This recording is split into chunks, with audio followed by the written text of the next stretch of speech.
If you've ever been called too guarded, too much, or too intense, then this one's for you. You're not hard to love, you're just not easy to manipulate anymore.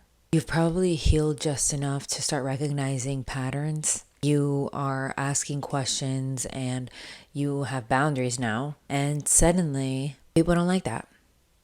Let's talk about why your growth can sometimes be mistaken for an attitude or being rude, and why sometimes that could potentially be a good thing and work in your favor. Difficult is often a code word that people use when you're not easy to control anymore. You're being difficult. When you stop people pleasing and start choosing yourself, you stop being convenient. All of a sudden, you are difficult, you're not an easy person to deal with, and that's not a flaw. That is self-respect.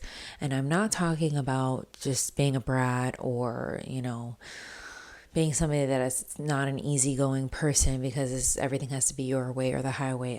I'm really talking about when it comes to drawing boundaries with people, especially people who historically maybe have not treated you the best. So if you are setting boundaries with people in your life, finally, after being a chronic people pleaser, sometimes those boundaries can be mistaken for all of a sudden you are this like emotionally unavailable person and like you've changed, and now it has to do with like your personality traits, when in reality it's just you protecting your peace.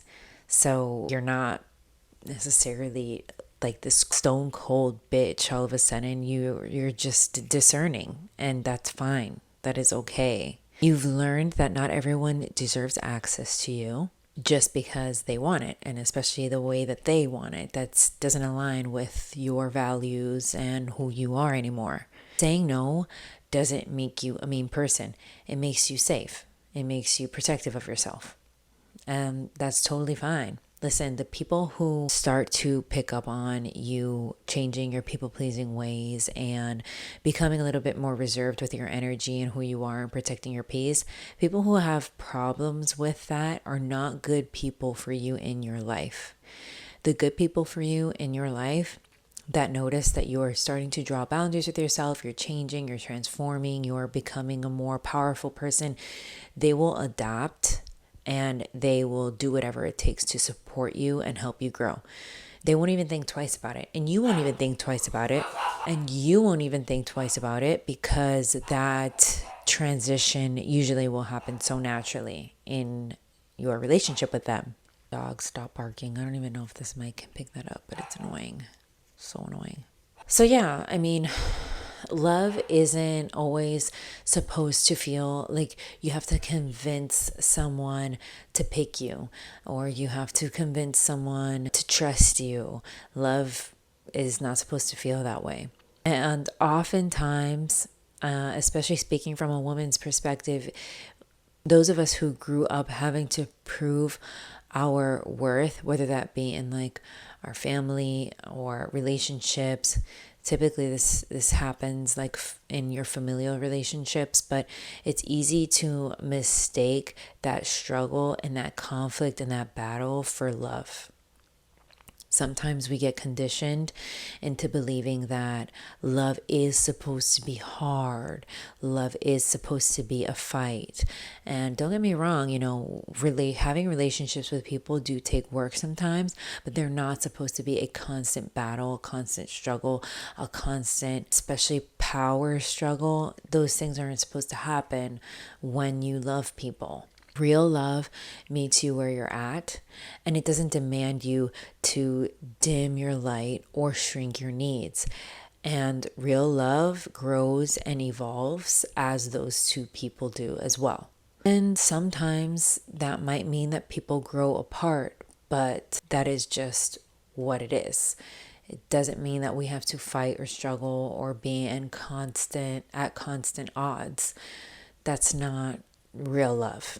So if any of those things resonate with you, you definitely are not the problem. What's happening is you're probably breaking a lot of generational patterns in your life, and the things that you've seen and the things that you've done and the ways that you've acted in your relationships. And it stirs stuff up. It's gonna make people feel uncomfortable. It's gonna make you feel uncomfortable. That's the whole point. You are kind of going against the grain, or you are causing a new friction because you're doing something new. Setting new standards is actually teaching people how to treat you, which I'm a very big proponent of. People aren't always going to treat you well. Sometimes you have to teach them how you need to be treated, how to respect you. People need to be taught how you want to be treated. Lead that front by example, and people will follow or they will fall off, and that's okay. Another thing that we also need to kind of normalize and start conditioning ourselves to do is being totally okay with people falling off. You can love someone with every fiber of your being and know that they're not good for you, and accept that and be okay with losing them.